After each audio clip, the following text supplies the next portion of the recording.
नमस्कार, मी श्रद्धा प्रधान। आज मी आलूची वडी बनवत आहे। त्या आलूची वडी बनवण्यासाठी या 4 जुड्या आणलेल्या आहेत आलूच्या आणि प्रत्येकी त्या 6-6 पानांनी ही धुवून व्यवस्थित त्याचे देठ काढून स्वच्छ पुसून वगैरे सगळी स्वच्छ करून ठेवलेली आहेत आलू वडी लावण्यासाठी। तुम्ही बघू शकता।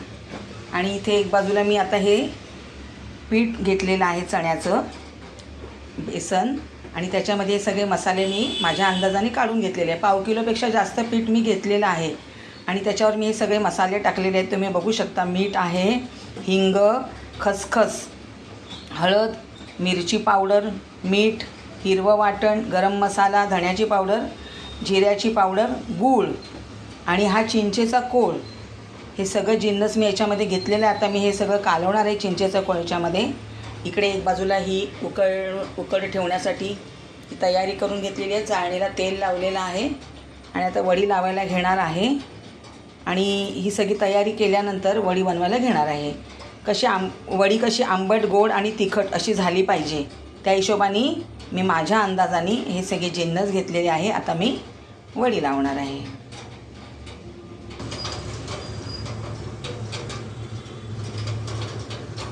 तुम्ही पाहू शकता।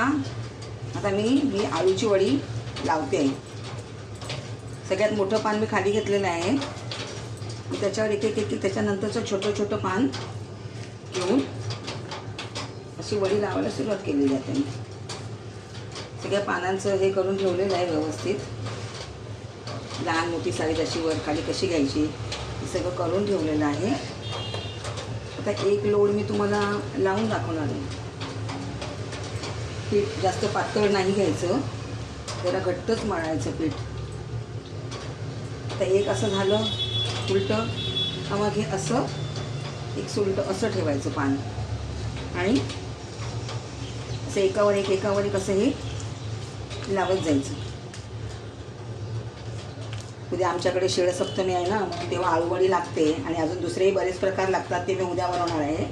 पण आळूवडी कशी आदल्या दिवशी जरा बनवून ठेवावी लागते, म्हणजे कशी फ्रीजमध्ये ठेवली का जरा खडखडीत होते आणि मग छान तळली जाते कुरकुरीत। आणि एकाच दिवशी सगळं काही होत नाही, म्हणून काही तयारी आदल्या दिवशी करावी लागते। आता ही 5 पानं आहेत।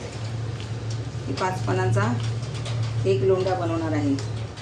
तुम्ही बघू शकता।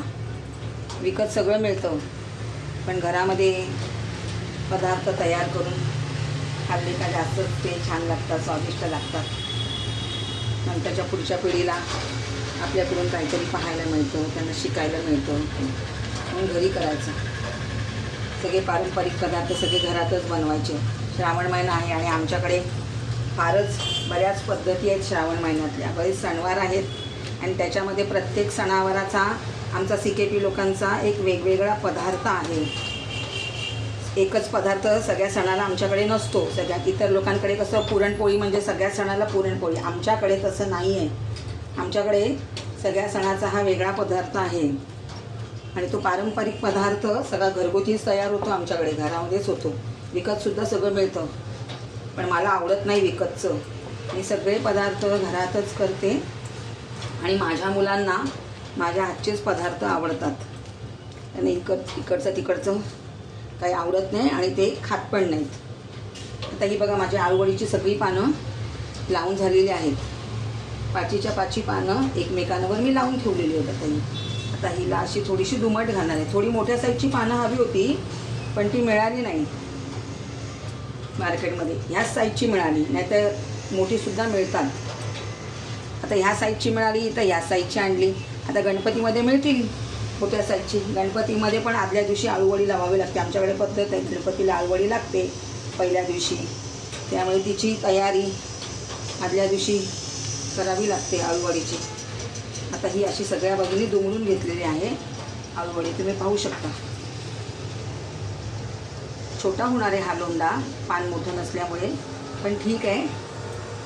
जशी मिळाली मार्केटमध्ये तशी इकडे मिळाली नाही। डोंबिवलीवरून आणलेली आहेत माझ्या मिस्टरांनी। इकडे मला नाही मिळाली होती, पण खूप ह्याच्यापेक्षाही बारीक होती आणि एवढी बारीक काय करणार। थोडी वडी म्हटल्यानंतर थोडी मोठी पानं हवीत, वडी पण मोठी होते।